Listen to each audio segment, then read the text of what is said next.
Baiklah, selamat malam. Saya di sini akan menjelaskan tugas keempat tentang pengetahuan dasar. Saya bernama Juardi Wilfredo dengan NIM D111191032. Materi pertama, definisi terkait keselamatan konstruksi.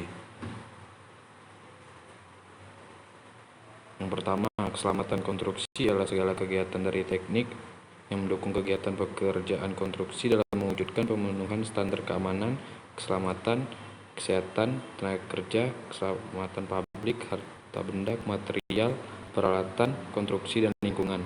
Keselamatan dan kesehatan kerja konstruksi disebut K3. Konstruksi adalah segala kegiatan yang menjamin dan melindungi kegiatan pekerja konstruksi atau upaya pencegahan kecelakaan. Unit keselamatan konstruksi yang selanjutnya disingkat UKK adalah penyedia jasa kegiatan konstruksi yang bertanggung jawab terhadap SMKK di proyek. Prinsip keselamatan kerja. Yang pertama, mengenal dan memahami pekerjaan yang dilakukan. Yang kedua, mengetahui bahaya-bahaya yang bisa ditimbulkan dari pekerjaan yang dilakukan. Dengan mengetahui kedua hal di atas, maka akan tercipta lingkungan kerja yang aman serta tidak adanya kecelakaan di saat melakukan pekerjaan tersebut. Pembinaan keselamatan kerja. Upaya yang dapat dilakukan dalam rangka pembinaan keselamatan kerja antara lain menciptakan suasana kerja yang aman. Yang kedua, memberi informasi tentang prosedur keselamatan kerja dan SOP pada peralatan kerja. Yang ketiga, pemasangan rambu-rambu keselamatan kerja. Penerapan keselamatan konstruksi oleh penyedia jasa. Pekerja konstruksi memiliki risiko kecelakaan yang cukup tinggi. Terdapat dua kategori pekerja konstruksi, yaitu para pekerja yang sudah memiliki ikatan kerja permanen dengan kontraktor. Yang kedua, para pekerja borongan harian lepas di bawah koordinasi mandor. Upaya untuk melakukan pembinaan keselamatan kerja ialah seperti penyuluhan singkat atau safety talk, safety commit, atau menciptakan suasana kerja yang nyaman, aman, dan disiplin.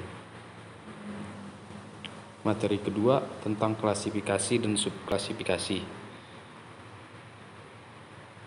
Peraturan Menteri Pekerjaan Umum dan Perumahan Rakyat Nomor 19 Tahun 2014 tentang perubahan Peraturan Menteri Pekerjaan Umum Nomor 08 PRTM 2011 tentang pembagian klasifikasi dan subklasifikasi usaha jasa konstruksi. Peraturan ini dimaksud agar pelaku usaha nasional dapat mempertimbangkan kondisi terkini. Peraturan lain yang menunjang adalah Peraturan Pemerintah Nomor 92 Tahun 2010 sebagai pengganti Peraturan Pemerintah Nomor 28 Tahun 2000 tentang usaha dan peran masyarakat jasa konstruksi. Pembagian klasifikasi bidang usaha, perencanaan, dan pengawasan konstruksi. Yang pertama, klasifikasi perencanaan arsitektur. Kedua, klasifikasi perencanaan rekayasa. Ketiga, perencanaan penataan ruang. Keempat, pengawasan rekayasa. Kelima, pengawasan penataan ruang. Keenam, pengawasan arsitektur. Dan ketujuh, konsultasi spesialis. Pembagian subklasifikasi usaha pelaksana konstruksi. Yang pertama, bangunan gedung. Kedua, instalasi mekanik dan elektrik. Ketiga, jasa pelaksana keterampilan. Keempat, jasa pelaksana spesialis. Kelima, jasa konstruksi integrasi. 6. Jasa pelaksana lainnya. Untuk materi yang ketiga, sebab akibat terjadinya kecelakaan konstruksi. Kecelakaan adalah suatu keadaan atau kejadian yang tidak direncanakan atau tidak diduga sebelumnya. Kecelakaan bisa terjadi tiba-tiba dan merugikan terhadap manusia, yaitu cedera maupun peralatan rusak yang berdampak negatif. Penyebab kecelakaan. Yang pertama, tindakan pekerja yang tidak aman. Tanggung jawab yang memberi arahan pekerjaan instruksi yang diberikan tidak lengkap. alat proteksi diri tidak lengkap atau tidak disediakan, tergesa-gesa dalam bekerja atau ingin cepat selesai, bekerja tidak disiplin atau sambil bercanda, memakai alat yang tidak tepat dan tidak sesuai aturan. Kondisi kerja yang tidak aman, peralatan tidak dilindungi, peralatan yang sudah rusak, penerangan yang tidak cukup, kebersihan tempat kerja, komponen-komponen mesin atau peralatan tidak dilindungi.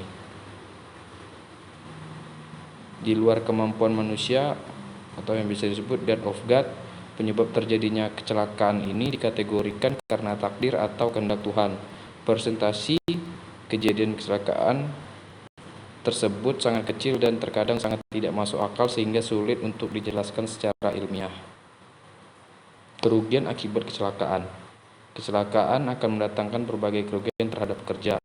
Kerugian yang diderita, kesakitan, cacat, pemasukan penghasilan terambat, dan kehilangan pekerjaan.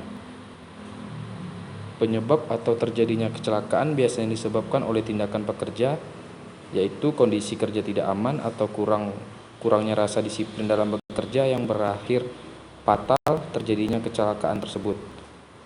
Penyebab terjadinya kecelakaan, kurangnya arahan yang jelas atau instruksi yang diberikan kepada pekerja dan tidak diberikan alat safety diri. Penyebab kecelakaan akibat alat-alat yang digunakan tidak sesuai SOP atau SNI. Mungkin saja alat-alat digunakan sudah rusak atau tidak layak pakai. Sekian dan terima kasih. Selamat malam.